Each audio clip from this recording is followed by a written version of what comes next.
Bem-vindo aqui para mais um vídeo onde nós vamos conversar sobre aqueles assuntos que eu entendo mais relevantes para a nossa compreensão sobre a nossa Bolsa de Valores.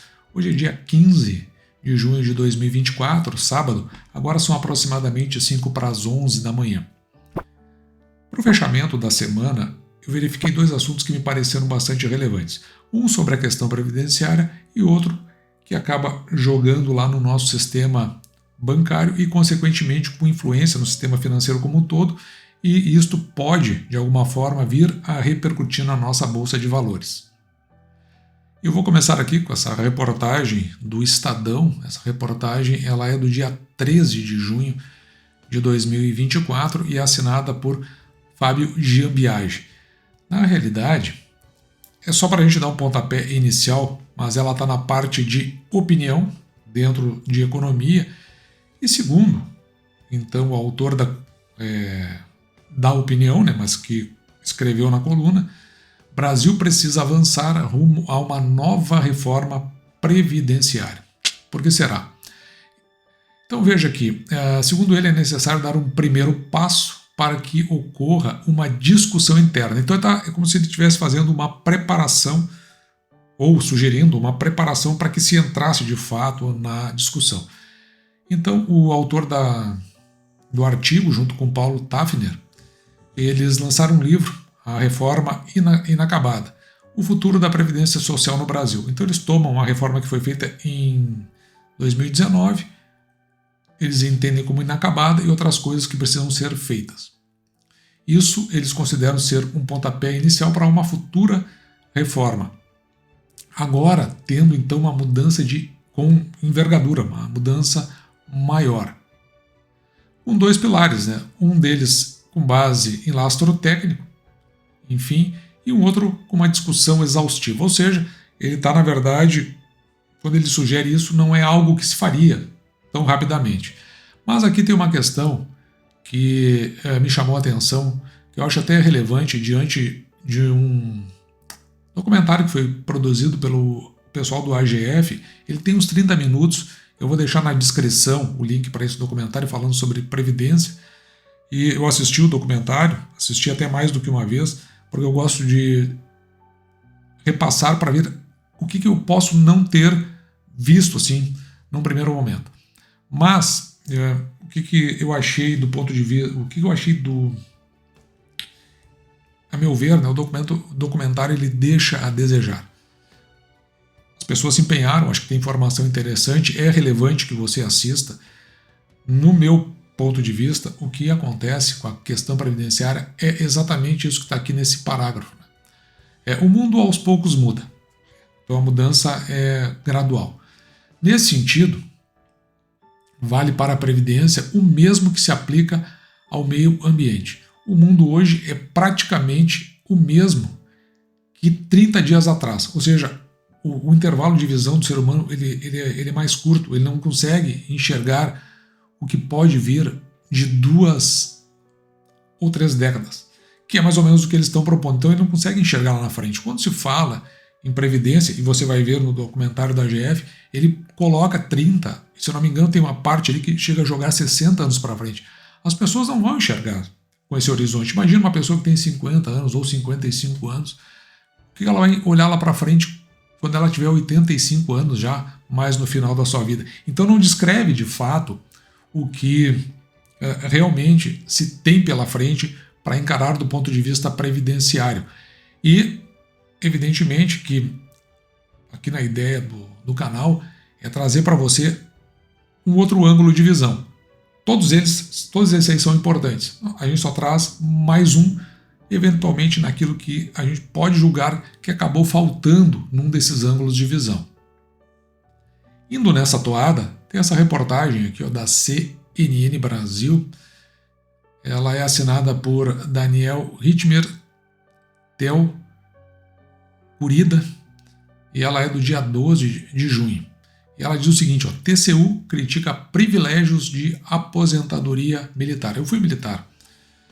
Mas é curioso que o que chama atenção é o déficit da aposentadoria, o déficit per capita, ele é 16 vezes maior que o do INSS. Interessante isso aqui. Porque, claro, e também tem que dar um desconto aqui no que essas pessoas estão dizendo. Mas o déficit per capita do regime de previdência dos militares é 16 vezes superior ao INSS, Instituto Nacional de Seguridade Social. Então tem a necessidade aqui de repensar privilégios dos aposentados, aqui especificamente está falando das Forças Armadas. Então está sendo colocado um bode na sala. Eu sei que tem militares que acompanham aqui o canal e eu estou tentando dar uma construção de uma visão para que a gente não pode, como uma frase que foi atribuída a Ayn Rand, que diz o seguinte: você pode ignorar a realidade, mas você não pode e não vai ignorar as consequências de ter ignorado a realidade. Em algum momento as coisas vão vir à tona. E o dado aqui em si é curioso. Cada aposentado ou pensionista do INSS gera déficit per capita de 9,4 mil por ano. Esse é o déficit gerado dentro da Seguridade. No caso dos servidores públicos civis, esse valor é de 69. Aqui tem uma falha grosseira, tá? Eu vou deixar marcado aqui para a gente conversar daqui a pouquinho.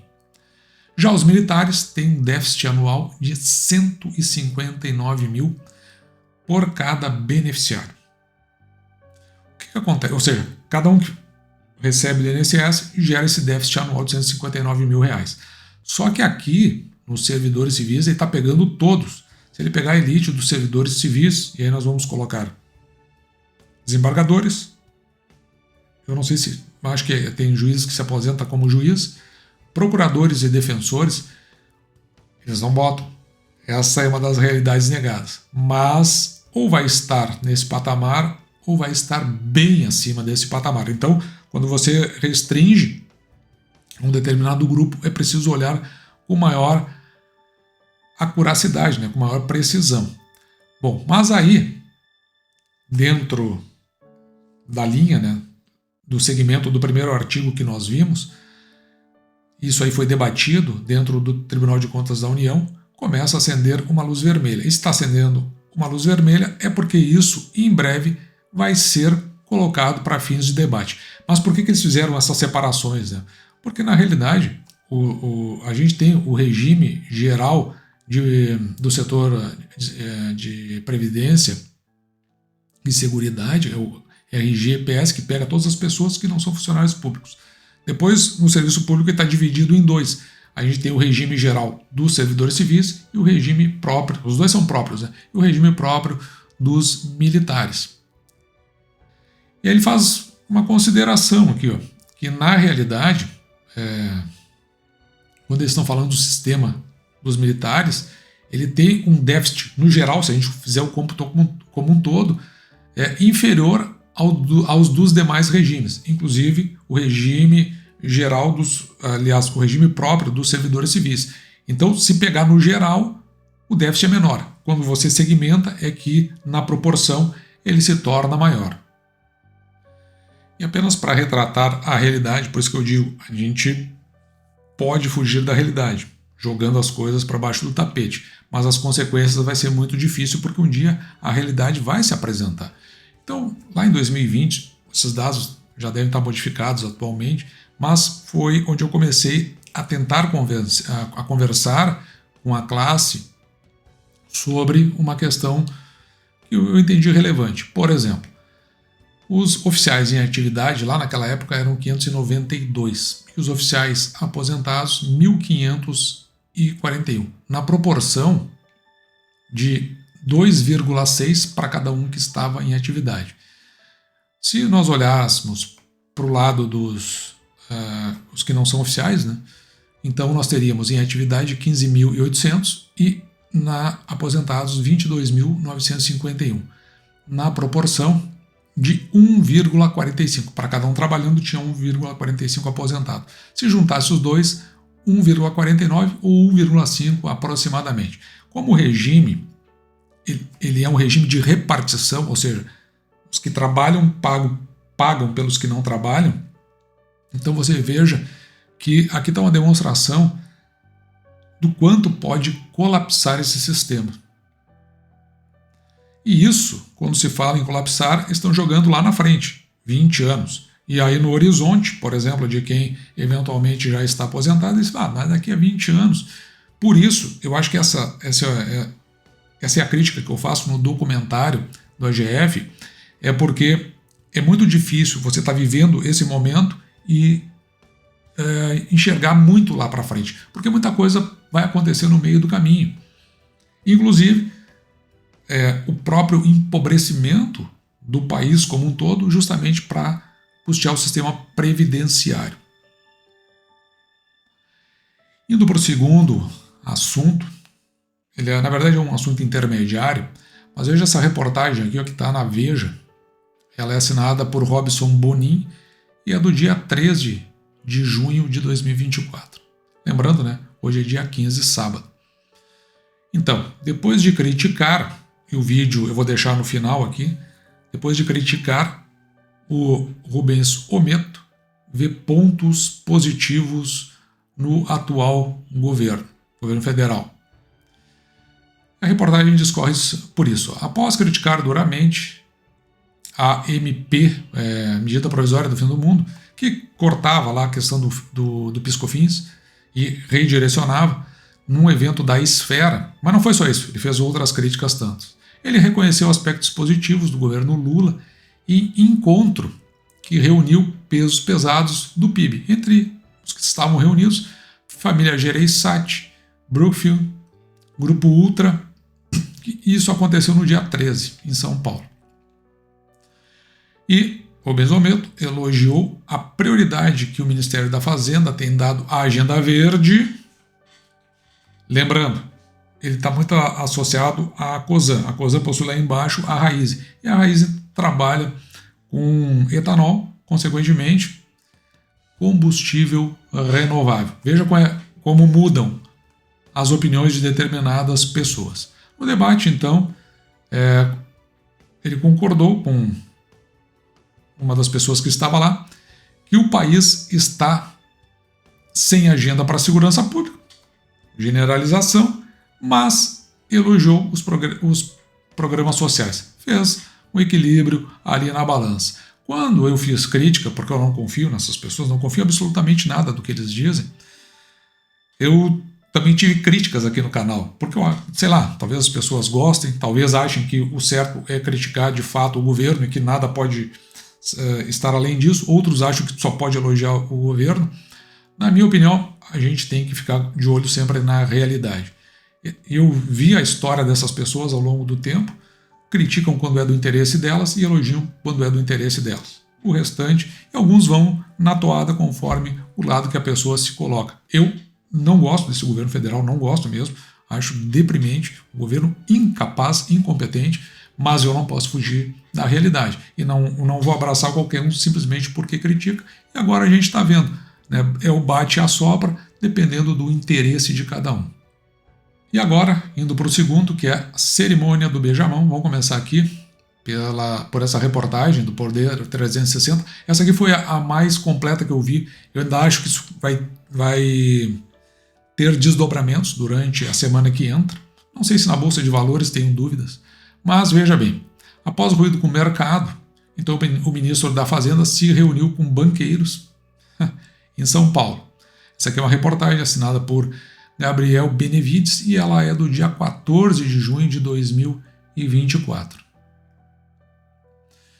E sobre o que a reportagem aqui discorre? Depois de uma semana marcada por desconfianças do mercado financeiro em relação à equipe econômica, isso porque tem vídeo também no canal, eu vou ver se eu consigo colocar ele no final, mas na semana passada, o ministro da Fazenda, num encontro parecido com esse que teve aqui, esse que está sendo relatado, ele fez uma reunião que trouxe um saldo negativo para a equipe econômica, porque lá, no meio dessa conversa, ele fala uma possibilidade de contingenciamento, mas ele não abraçou nenhuma questão de redução dos gastos públicos e que uma possível mudança no novo marco fiscal que eles querem falar é do arcabouço fiscal, dependeria do presidente que foi colocado à frente do executivo. E com isso o mercado balançou. Então vem essa segunda reunião, dizem que ela já estava marcada até antes, mas olha com quem foi reunido aqui. Ó. O presidente, não vou citar nomes, tá? Mas presidente da Febraban, esse nome aqui é interessante, também da Febraban. Nós tivemos aqui o presidente do BTG. Aliás, por falar em presidente do BTG, quando o seminário lá, ou pelo menos do evento da Esfera, ele fez elogios bem vigorosos em relação ao governo. Mas a gente precisa lembrar algumas coisas, por exemplo, essa reportagem aqui da Folha de São Paulo, e é uma reportagem assinada aqui por Walter Nunes e Joana Cunha, uma reportagem do dia 24 de maio de 2019. Vamos voltar aí 5 anos para trás. Então, o antigo ministro da Economia, foi ministro da Economia, acho que do Lula e da Dilma, se eu não estou enganado. Eu não tenho certeza, mas do Lula sim. Então ele diz que essa mesma pessoa do BTG deu 5 milhões para ser banqueiro do pré-sal. Segundo o ex-ministro, o dono do BTG repassou o dinheiro para quitar despesas da campanha de Dilma Rousseff. Mas nós ainda temos, então, como o CEO do Itaú, do Bradesco e do Santander, nessa que foi considerada uma cerimônia de beijamão, onde o ministro da Fazenda está beijando a mão dos banqueiros justamente para tentar buscar uma estabilidade e reduzir eventuais críticas à condução da sua pasta. E vale sempre lembrar a composição do conselhão do atual presidente da República, e que foi publicado aqui no G1, no dia 4 de maio de 2023. E para nós lembrarmos de alguns nomes, vamos saltar aqui na página 2. Então nós vamos encontrar aqui quem? Cosan, né? Presidente do Conselho de Administração da Cosan. Também aqui embaixo, aqui, ó, da Raízen e da Comgás, fazendo parte do conselhão. Mas aqui embaixo, nós também vamos encontrar o presidente da Febraban e também aqui embaixo, no Conselho de Administração do Bradesco. Na verdade, está lá representando, né, duas pontas, Febraban e Bradesco. Então a gente mais ou menos consegue ter agora uma noção do que pode acontecer durante a semana que entra. Eu até esqueci aqui também de citar, tem vários nomes, né? Mas veja que o Itaú também faz parte aqui, ó, do processo.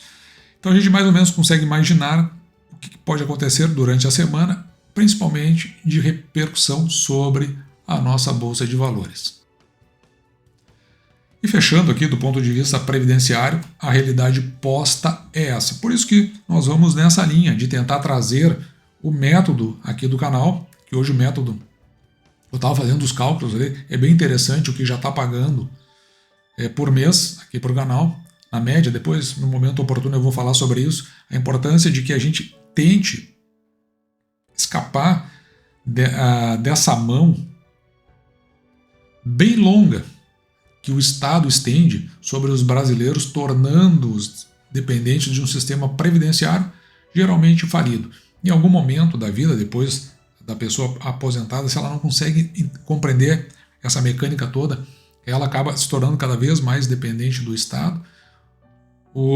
Dentro das dificuldades, o Estado caminha para um empobrecimento, para a perda, principalmente do poder aquisitivo, e, consequentemente, você chega a um ponto, a uma idade, que talvez você não tenha nem a energia, nem a disposição para talvez tomar alguma medida na sua vida de recuperar esse tempo. Por isso, quanto antes se começa com o método aqui do canal, mais cedo você consegue ver os resultados, mais distante você fica do governo e você caminha no sentido assim de ter de fato uma independência financeira, que é o mais importante do que a gente tenta conversar aqui no canal, de maneira a não ficar dependente e depois ficar aí reclamando ou até enfim, desdizendo qualquer governo que venha assumir, seja esse ou outro qualquer.